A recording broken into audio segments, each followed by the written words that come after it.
Hi, I'm Krisztián Orbán, a private equity investor, and I just gave a presentation here on the 2024 Fall Conference of IMAP in Zagreb, and my topic was the future of the US-led global order. In this presentation, I had three main statements. One of them is that in the current state of turmoil of the world order, there is a particular special amplifying factor, and that is the fact that there are a large number of countries who are no longer led by a strictly interpreted national interest. They are much more focused on regime interest.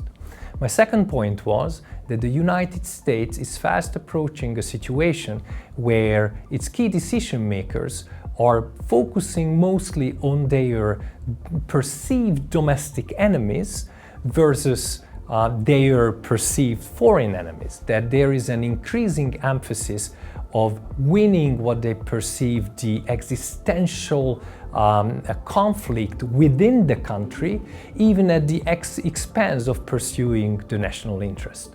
And the third statement was that in a world like this, where there is growing uncertainty and there is less and less rule, it's harder and harder to keep together the US-led global order, the European Union is very likely to become a loser. So to flesh out a little bit on these points, when you have countries where there is decreasing legitimacy for a certain regime, then you are facing situations where the regime's leaders are increasingly focusing on their own or their own regime's survival. In these situations, national interest becomes secondary. In fact, we can even say that the ability to pursue national interest consistently is a luxury of regimes with high legitimacy. If we are looking at the world, we can see that China, the Chinese leadership has its own troubles with legitimacy. Russia is an even stronger case in the point. But even in the United States, you can see that forces of MAGA, Make America Great Again, believe that their biggest enemies are within the country.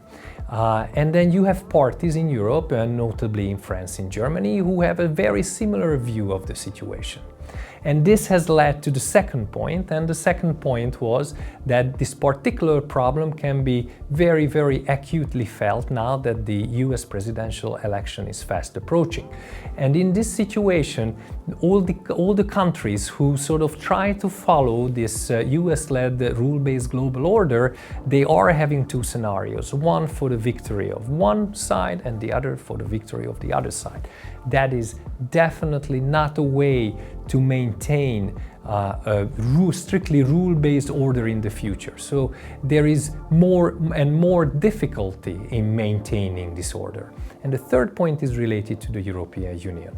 In this situation, when rules matter less than they had mattered in the past 30 years, you will have more and more power, more precisely state power, to support your company's success when they are trying to go to foreign markets. Now, unfortunately for European companies, the European Union is not a state entity which can provide this kind of support.